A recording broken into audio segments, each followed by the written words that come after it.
Era un niño de 5 años pidiendo permiso para poder entrar y quedarse lo más callado posible con tal de no molestar, pero al mismo tiempo absorber, ¿verdad? Mi infancia yo la viví súper solo, ¿verdad? Siempre me sentía como diferente, contracorriente, oveja negra. Creo que nuestros sueños o la posibilidad de hacer los sueños realidad depende del valor que nosotros le pongamos y no de la manifestación externa que podamos tener, ¿verdad? Yo duermo 3, 4, 5 horas al día, pero es porque, ojo, puedo pasar 9, 10 horas al día en la cama, porque lo que voy a estar haciendo es pensando, tomando decisiones, aprendiendo, escribiendo, soñando. Entonces, para mí, sí, es obligatorio, ¿verdad? Y no solamente en la noche. Necesito la cama, necesito dormir, necesito ese contacto conmigo mismo. Donde arrancan los sueños, donde se acaban los miedos, donde se prenden chispazos para buenas ideas, donde se enciende la flama de la intimidad. La cama, el lugar más cómodo, pero a la vez el más privado y personal. Arrancamos estas prácticas de cama. ¿Me acompañan? Esto es Plática de Cama. Bienvenidos, de nuevo complacidos, conociendo vidas interesantes, pero más allá de estas vidas, sus sueños, qué es lo que hacen en la cama, qué significa la cama para ellos. ¿Arrancan ideas allí? ¿Sirve de refugio algunas veces? De nuevo vamos a conocer a un personaje guatemalteco reconocido y referente en su área, pero más que eso, con historia y muy ejemplar. Iván Castro está con nosotros. Iván, bienvenido. Gracias por acompañarnos, por atender a esta entrevista. Queremos conocer mucho de vos. Sos un referente, Iván Castro. Para quienes no lo conocen, Iván Castro es no solo fotógrafo profesional. Ya en el mundo de la fotografía es un referente en marcas importantes. Una en específico, él es un embajador mundial. Aparte de eso, coach, conferencista, siempre en el mundo de la fotografía. Es un maestro y artista del arte fotográfico. También es tutor, mentor, maestro, profesor, director de todo lo que tiene que ver con fotografía aquí en nuestro país y a nivel mundial, a nivel latino, a nivel mundial. Iván, gracias de nuevo. Mi hermano, debo decir primo. Primos, por el apellido Castro. Qué alegría. Siempre nos preguntan y, mira, ¿vos sos algo de Iván? Cuando digo mi apellido. Pues no, pues somos conocidos y de repente somos algo al final, pero digamos estamos... que sí. Sí, digamos que sí. Para efectos de la convivencia, digamos que sí. Iván, gracias, man. Compatibilidad en muchas cosas, hermano. Sí, mira, porque estamos en el mundo audiovisual, porque Claro. también sos un referente, un productor en el mundo audiovisual. Lo tuyo era la fotografía, pero tanto conocimiento de fotografía y el dominio del poder de la imagen te ha llevado también al campo audiovisual. Sí. ¿Sí? O mejor dicho, al revés. El campo audiovisual Sí, me llevó te lleva a la fotografía. Es que así iniciaste. Es cierto, ya lo voy recordando. Nos conocemos desde hace años con Iván, Wow, siempre sí. por el mundo profesional. Y regularmente cuando uno sueña con producciones audiovisuales, a eso me refiero, con películas, con series, con la televisión, uno quiere ser el personaje que esté frente a la tele. Ese es el sueño de muchos niños. Yo quiero ser el comediante, el que da risa, que sale en la tele o en las redes. Yo quiero ser el actor que siempre está con las chavas más guapas. O yo quiero ser la actriz. O yo quiero ser el conductor. Pero pocas veces se desea desde niño ser el camarógrafo. El que está detrás. El que está detrás, el fotógrafo, el productor. ¿Qué soñabas de niño referente a tu profesión? ¿O simplemente en tu etapa adulta de joven te surgió el amor por la fotografía, por la producción audiovisual? No, esto viene desde niño. Y en realidad, debo confesarte que me encanta la tecnología, me encantan las luces, me encantan las cámaras, los trípodes, los micrófonos. Y creo que mi primer amor fue precisamente cuando vi una cámara y no sabía lo que era. Para mí era un robot con un ojote y tenía 3 patas y había alguien bailando, ¿verdad? Que ya viste que las cámaras tienen... Ah, sí, es cierto. Entonces yo es así como, wow, es increíble, está bailando con un robot, ¿verdad? Esa cosa que brilla, que prende luces y todo. Y entonces le digo a mi mamá, mira, un robot. Y me dice, no, eso es una cámara. Pero no tenía ni idea de lo que era en realidad eso. Estamos hablando de 5 años, ¿no? Ah, muy pequeñito. Nos chiquito. acercamos a la cámara, nos acercamos a la unidad móvil y quedo impactado de ver esos cables ya de la unidad móvil, de ver ese montón de televisores, de ver ese montón de palancas, ese montón de luces. Y creo que ahí tomé una decisión sin saberlo porque me volví adicto a esas cosas. El problema es que regresaba a la casa y no teníamos más que un televisor blanco y negro, no teníamos videograbadora, no teníamos cámaras. Entonces, pues lo único que me quedaba era dibujar lo que había visto. Lo dibujaba, hasta que un día tomé la decisión de no ir a estudiar, lo que se llama capiusa, ¿verdad? Aquí le llamamos... Vamos a capiusa. ¿Verdad? Y empecé a visitar todos los estudios, tal como estos, solo que era un niño de 5 años pidiendo permiso para poder entrar y quedarse lo más callado posible con tal de no molestar, pero al mismo tiempo absorber, ¿verdad? Ver toda esa magia que sucede detrás, que es única. Mira, interesante. Me imagino entonces, con todo lo que ya estabas descubriendo, que te gustaban esos robots que captaban imágenes y que te ibas incluso capeado, como decimos aquí en Guatemala, es escapado de clases, a estudios de producción o de televisión para conocer esos robots que ya te estaban fascinando y apasionando. Me imagino que eso te lo llevabas a tu cama. Totalmente. Y ahí estabas imaginándote ya teniendo tu propia cámara o en un estudio, vos tomando las órdenes, la dirección de la escena. Lo llevabas a tu cama. Lo llevaba a mi cama, definitivamente. Me sintonizo mucho con la visión de tu podcast, mi hermano, porque creo que definitivamente es algo que lo vas metiendo en tus sueños, y la mejor manera de meter las cosas en tus sueños es tener ese diálogo, ¿no? Sí. Y es bastante curioso porque mi infancia yo la viví súper solo, ¿verdad? Siempre me sentía como diferente, contracorriente, oveja negra. Y entonces muchas veces mis compañeros de plática eran los pocos juguetes que tenía o las cosas que yo me imaginaba que eran juguetes. Entonces, por ejemplo, para mí los televisores o los monitores eran los cassettes, ¿verdad? Los cassettes de las cintas, ¿verdad? Las cajas, la parte blanca era el montón de televisores y yo como que apilaba y ese era mi control central. Pero mi cámara era súper profesional, por favor. Es un poquitito más avanzada de las que tienes acá, porque era una botella de shampoo de 1 galón. La tapadera era lente, tenía su asa para poder transportar, y entonces con eso hice realities, hice documentales, entrevistaba a los perros, a mis peluches, y pues en la cama era la forma de integrar todo aquello que... Ahí integrabas lo que te imaginabas y lo que estabas deseando ser. Totalmente, y todavía sigue siendo, ¿no? Ah, mira qué bueno, sigue siendo eso, seguís. Porque uno piensa que la edad para soñar se termina cuando uno entra a la etapa adulta o a lo duro de la vida. Uno dice ya a los 20 y tantos ya no es edad para soñar. Se puede vivir sin soñar. Y ojo, hay personas que literalmente pierden la esperanza en algún momento, pero creo que en realidad nunca dejamos de ser niños, nunca dejamos de tener ese anhelo por mejores cosas, por aprender cosas nuevas. Sí, es cierto. El día que se deje de soñar, pues prácticamente se puede dejar de vivir, es muy arriesgado. Hay que te decir algo también, porque qué bonito es ese pensamiento mágico de decir, todo lo que sueñas lo puedes lograr, vamos que tú puedes. Y la realidad no es esa, la realidad es que no todo lo que soñamos lo podemos lograr, porque somos, para empezar, seres limitados, somos seres de carne y hueso y no todo lo podemos lograr. Hay que estar conscientes de nuestra realidad. Y muchos, yo me atrevo a decir, el 100% de los adultos han soñado con algo y no lo han cumplido o simplemente no lo han hecho realidad. Tal vez el 99%. ¿De qué lado estás? ¿De ese 99% donde hemos tenido sueños que no se han cumplido? ¿O de repente sos de ese 1% que dice, sí, yo sí todo lo que he soñado lo he hecho realidad? Mira, yo, tu comentario yo lo separaría por diferentes lados. En primer lugar, yo creo que sí se puede cumplir todos los sueños. Creo que no somos seres limitados. Por más que no podamos volar, por más que no seamos multimillonarios y todo esto. O las chilenas que anotaba Cristiano Ronaldo, por ejemplo.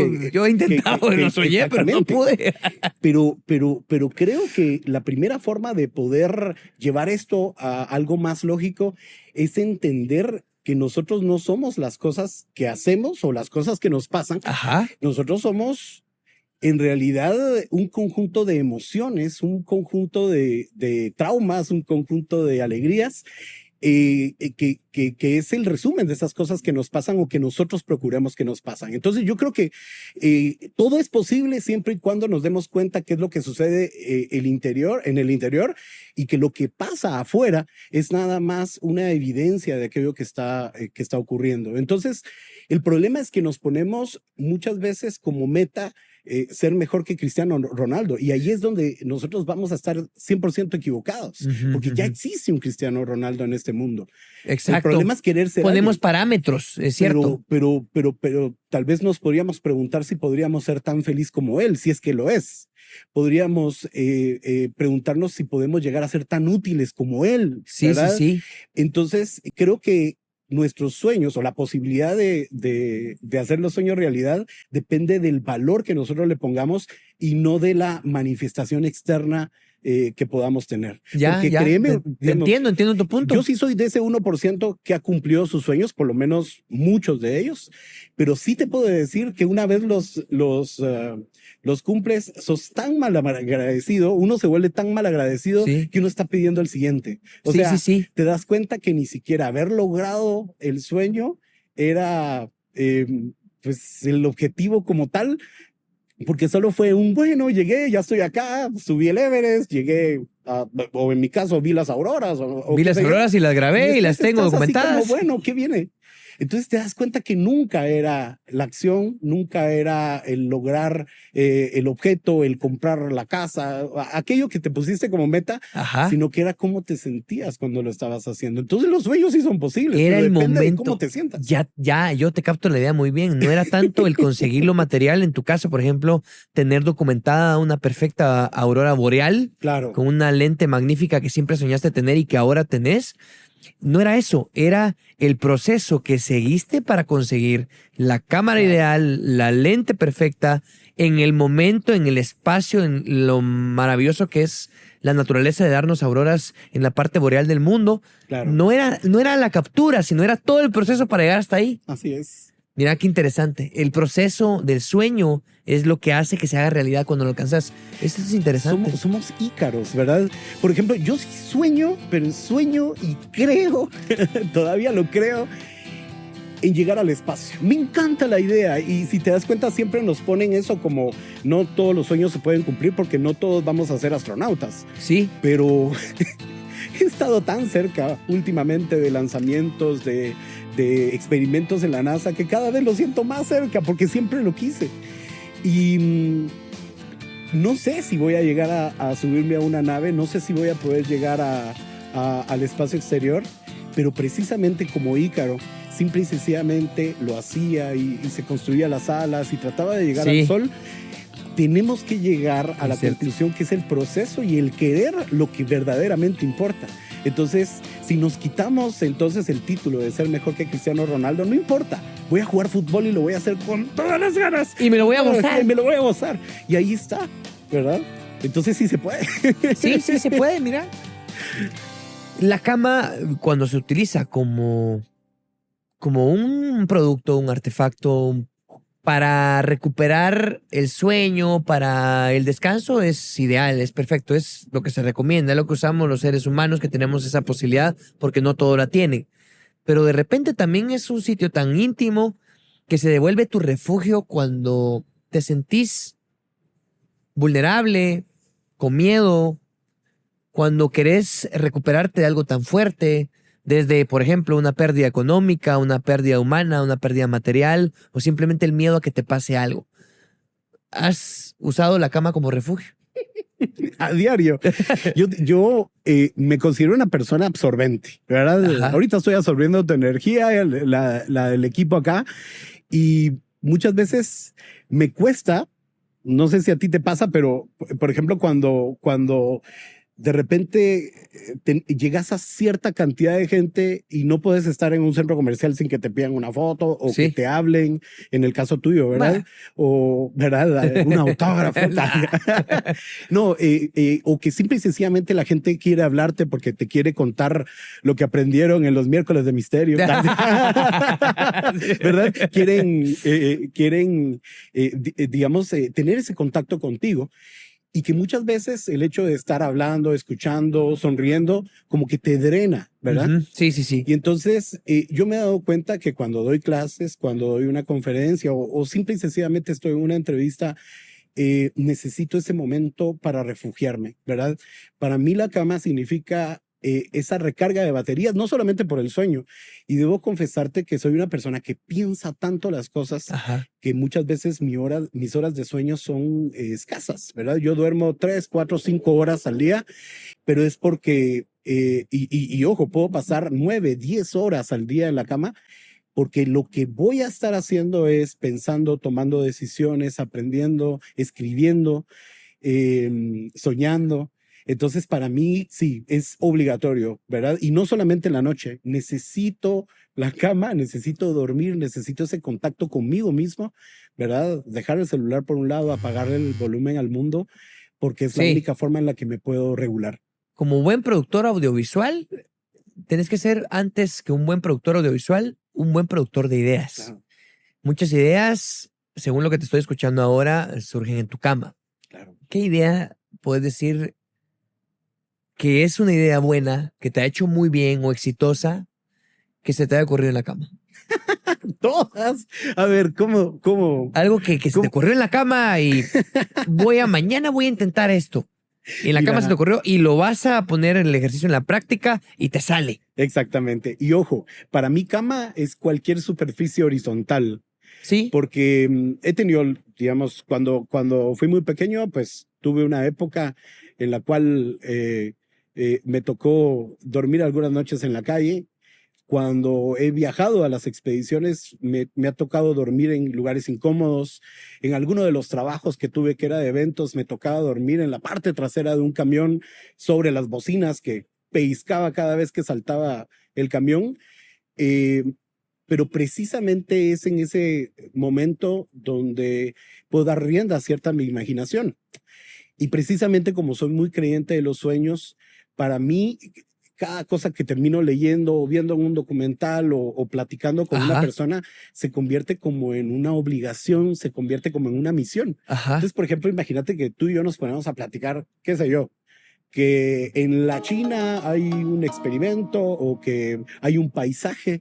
Entonces yo digo, ay, miércoles, ¿para qué me lo dijo? Porque ahora tengo que ver cómo hago para llegar ¿Cómo ahí. para llegar Y ahí? muchas veces es así. Entonces es precisamente en ese momento de quietud, en ese momento de paz, donde puedo empezar a tomar decisiones. Y como como buen aprendizaje, las decisiones no tienen que ver si tengo los recursos, si conozco a la gente, si estoy preparado en cuanto a herramientas, en conocimientos para poder lograr, sino que muchas veces es empezar a verlo en mi mente, de saber que ya estoy ahí, empezar a darme el permiso de ponerle una fecha, de ponerle un Sí. recorrido. De repente, pues obviamente tenemos tanta tecnología como para buscar información sobre el lugar, para ver cómo llegar. Y de esa forma como que empiezo a perforar mis sueños. De la cama han salido travesías alrededor del Círculo Polar Ártico, los eclipses que me encantan, o de repente ciudades abandonadas. Ah, sí, es cierto. Las Pero has todo ha sido documentado. un diálogo. Me fascina platicar conmigo mismo. Siento que Y, pues, y soy esos mi diálogos mejor ocurren en amigo. la cama la mayoría de veces. Totalmente, Sí. Fíjate que totalmente. Es que todo lo demás te distrae. cuando con Facenco estábamos creando este espacio, yo digo estábamos, pero en realidad la producción es Jorge y la gerencia de Facenco que empiezan a maquinar esto de cómo conocemos el interior de una persona a raíz de lo que significa la cama y los sueños para ella, porque los sueños arrancan en la cama. Y se hablaba de vos, coincidíamos acerca de, aparte de ser un referente, un artista visual, un fotógrafo impresionante, lo que Gracias, papá. significas a nivel incluso hasta mundial con la marca con la cual trabajas. Y Hablamos ustedes también también, trabajan. Ah. sí, y nosotros trabajamos también con esta marca. Hablamos también de tu don de tutor, tu facilidad para enseñar y tu pasión por enseñar. Gracias. ¿Eso también arrancó como un sueño en la cama o simplemente ya apasionado por la fotografía dijiste ahí montado en la práctica, en un paisaje, en el Círculo Polar Ártico, dijiste quiero enseñar esto? ¿O fue en la cama donde surge esa idea? Mira, hoy lo veo como vos no podés tener un sueño y que sea egoísta. No existe tal cosa. Es decir, la vida no te va a sonreír si vos te lo quedás, ¿verdad? Si Sí, vas a ser el sí, es muy único que egoísta va, eso. si vas a ser el único que va a salir ganando, no creo que la vida invierta un solo centavo en Para que vos. te ocurra. Exactamente. Sin embargo, eso es algo que, por lo menos en mi caso, yo no tomaba en cuenta. Es decir, cuando mencionabas esto de estar detrás de la cámara, yo así es como me veía. Incluso yo soy fotógrafo producto de redes sociales y una de las redes sociales que me marcó se llama Flickr, que es una red Flickr. social para compartir imágenes. Y recuerdo que yo tenía como avatar, como foto de perfil, mi cara, pero era partida a la mitad. Ujú. Y entonces yo publicaba, y bueno, estoy en Quetzaltenango, estoy en Totonicapán, estoy en El Salvador, y la mayoría de preguntas eran sobre quién era ese ser misterioso que estaba tomando las fotografías. Incluso empecé a recibir inbox donde la gente agarraba la mitad de la cámara, de mi foto, perdón, de mi cara, la copiaba, la invertía y era así, pero ¿por qué? Es decir, no entiendo. Es decir, al principio lo sentía como una invasión. Sí. Y entonces es que quiero saber que si te voy a ver en la calle, te voy a poder reconocer. Y yo le digo, bueno, aquí está mi foto. Y poco a poco, la gente me empezaba a preguntar que Sí. cómo se hacía. Y empecé a encontrarme, tal vez a confrontarme con algo que para mí había causado mucho dolor y era la educación tradicional. Yo te contaba que yo pues me iba de Capiusa y no iba a estudiar porque había encontrado una luz, había encontrado algo que me encantaba, Sí. tecnología, el poder aprender, pero yo siempre fui considerado un mal estudiante, un pésimo estudiante, y es porque detestaba, pero con El método toda tradicional. mi alma, el método tradicional, ¿verdad? No compatibilizaba con profesores que se creían que se tenían la razón y el alumno no podía preguntar nada. No entendía por qué todo era una cuestión de memorizar y no de vivir, ¿no? Pero no eran conclusiones a las que podía llegar, simple y sencillamente no me gustaba, lo detestaba. Lo sentías. Que me midieran con calificaciones y que tuviera que pararme, sentarme, todo ese tipo de cosas no servían en mí. Y entonces cuando me empiezan a preguntar, es decir, ¿cómo voy a venir yo a enseñarle a alguien algo si yo detesto esto? Yo detesto el que alguien tenga la razón, detesto que alguien esté por encima del otro. Y entonces fue una posición en la cual me fueron arrastrando y arrastrando y arrastrando y arrastrando.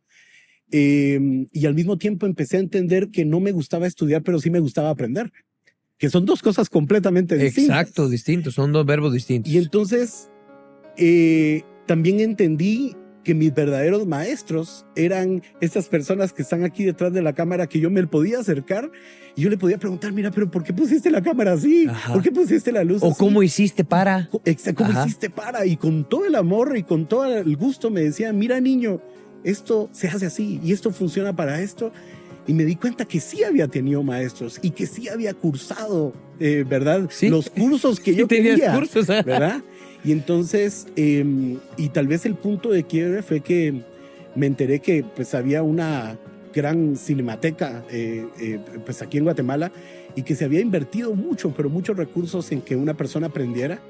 Y cuando murió, simple y sencillamente no quiso compartir lo que sabía. Se lo pedían, así como, mira, ¿será que podías compartir tu conocimiento con los demás? Y dicen, no, a mí me costó. Y pues a la siguiente persona que le cueste tanto como me había costado. Cuando me enteré de eso, me indigné muchísimo. Y me entró como que esa rabia, ¿verdad? Hay gente que quiere aprender, hay gente que necesita luz, ¿verdad? Y que lo mejor que podemos hacer es vivir sin egoísmo. Y entonces empecé a soltar todo, ¿verdad? Aprendí una nueva técnica, venga, aquí está, aquí está, ¿Sí? aquí está, aquí está. No me quiero quedar con nada porque mi mayor temor sería morirme con algo que sé, ¿verdad? Y que te quedaste y no compartiste. Exactamente. Sí. Creo que ese es el significado de una vida inútil, ¿verdad? Solo venís a ocupar aire, a ocupar espacio porque no hiciste que los demás también crecieran. Buena contigo, conclusión a la que llegaste. ¿verdad? Entonces me encanta enseñar, ¿verdad? Siempre trato de buscar la manera en que no se parezca a una clase tradicional, pero me he dado cuenta que la mejor parte te la llevas, porque te la llevas vos, ¿verdad? Porque cuando enseñas, te hacen una pregunta que no sabías. Sí, Y entonces sí, tu misión es ocurre. averiguar cómo o por qué. Y entonces terminas aprendiendo y aprendiendo. Y como estás repitiendo y repitiendo y repitiendo, a mí me gusta enseñar con recetas. Y cuando estoy tomando fotografías, hago exactamente las mismas recetas que enseño, pero me las sé de memoria porque la repetí, la repetí. Porque le la hiciste, le repetí, la hiciste, le repetí. hiciste, le hiciste. Entonces, hasta por una cuestión egoísta, Sí. puedes enseñar sin egoísmo a los demás porque el que crece más sos vos. Qué valor lo que nos contás. Ya en un plano más personal y en tu Ouch, círculo de estamos en la cama.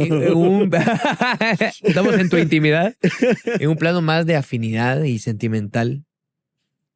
Si te dijeran, vas a estar confinado o a vivir solo en el espacio de una cama, puede ser la tuya, pero tiene que ser con una persona, ¿a quién elegirías?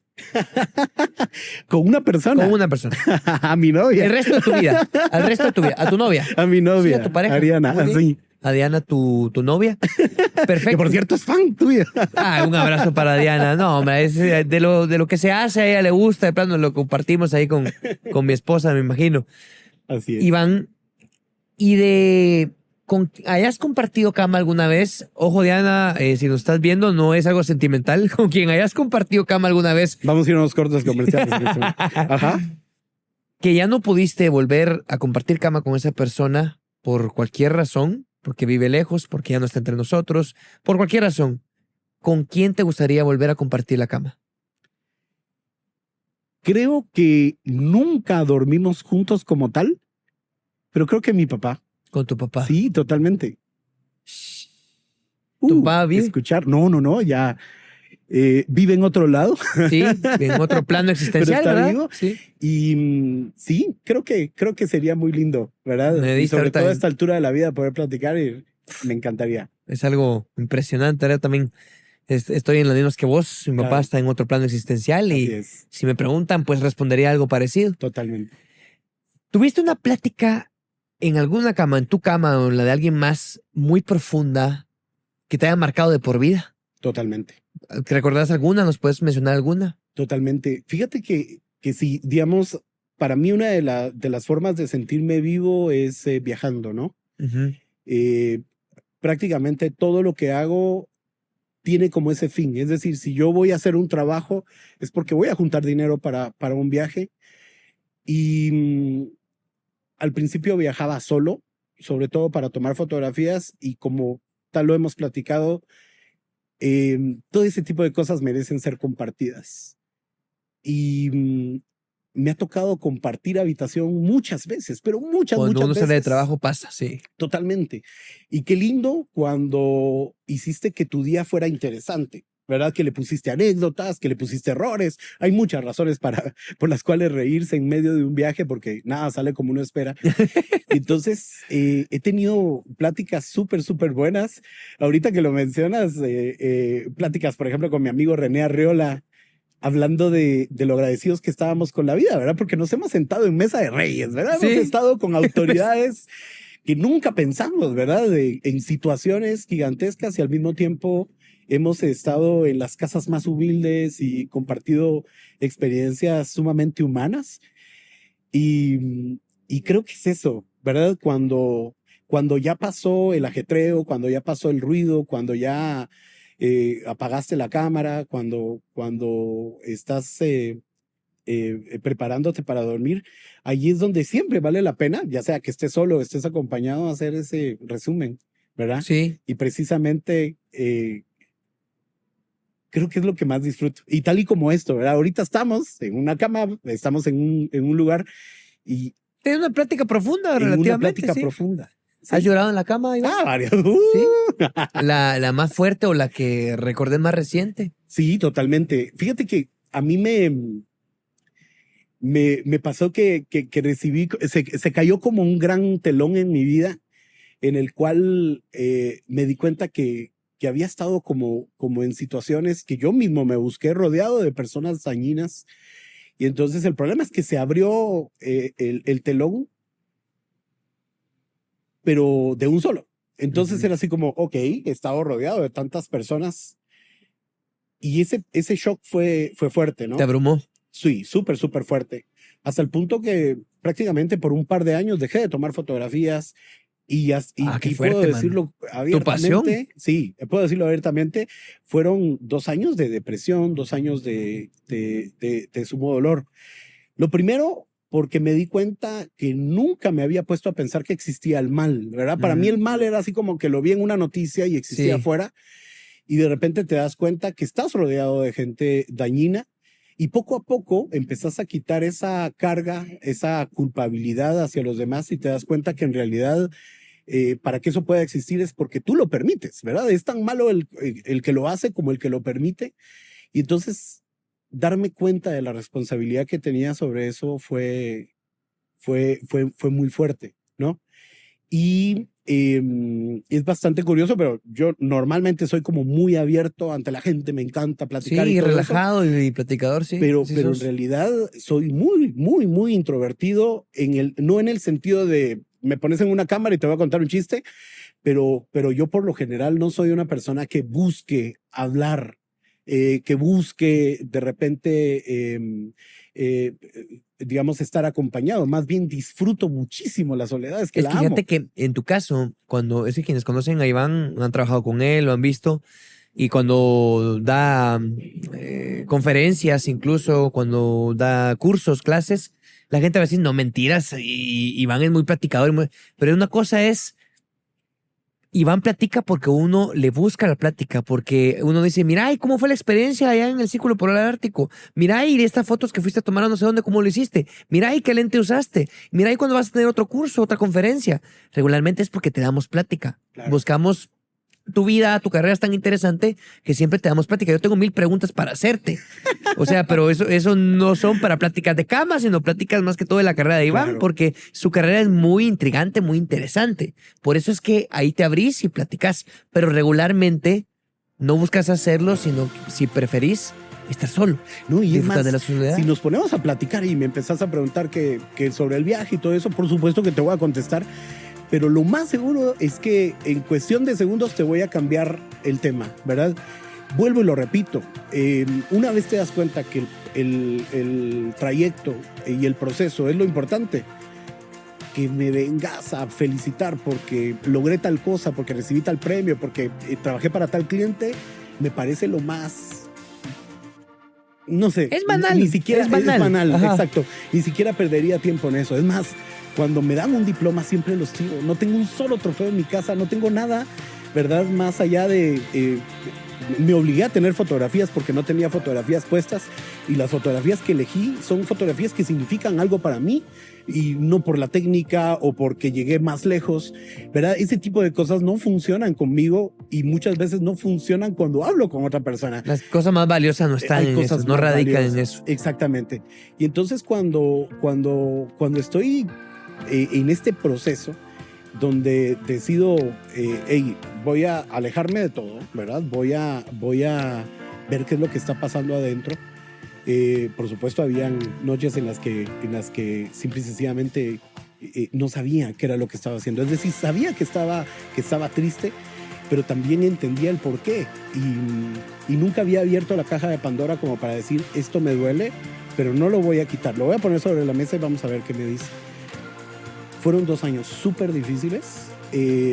Literalmente fueron 2 años de quiebra económica también. Sí, porque no estabas generando. No estaba ni generando, pero no puedo pensar en un mejor momento de mi vida. Es lo mejor que pude haber hecho, ¿verdad? Estoy súper agradecido. Es decir, si ahorita puedo disfrutar el poder estar con alguien, si puedo disfrutar tomar una fotografía por el hecho de estar ahí, no por lo que pueda pasar después, o si puedo disfrutar enseñarle a alguien, es precisamente porque me enfrenté a mi dolor. Y esto definitivamente tuvo mucho de cama, ¿verdad?, en el proceso. Iván Castro está con nosotros en Pláticas de Cama. La Cama, que ha sido una fábrica de sueños para él, es artista, es un productor audiovisual, es fotógrafo, por supuesto, es una fábrica de sueños, La Cama, pero también ha sido un ring para enfrentarse a él mismo, a sus miedos, y para arrancar desde ahí, impulsarse, ha sido un trampolín también. Todo lo que tiene que ver y ha sido La Cama para Iván Castro, hoy nos lo contó y por eso estamos agradecidos. Muchas gracias por acompañarnos, Iván. Gracias, por abrir tu corazón, mano, tu mente, tu vida, tu alma con nosotros desde tu cama. Es mío. Sí. Me la quedo. Esto es Plática de Cama. Iván Castro estuvo con nosotros. Hasta la próxima. Gracias por acompañarnos. De la cama a la realidad, ya vimos cómo los sueños cobran vida. Gracias por acompañarnos y los esperamos en el próximo episodio. Compartan este episodio, síganos en las redes sociales. Mi nombre es David Castro. Hasta la próxima, Pansis.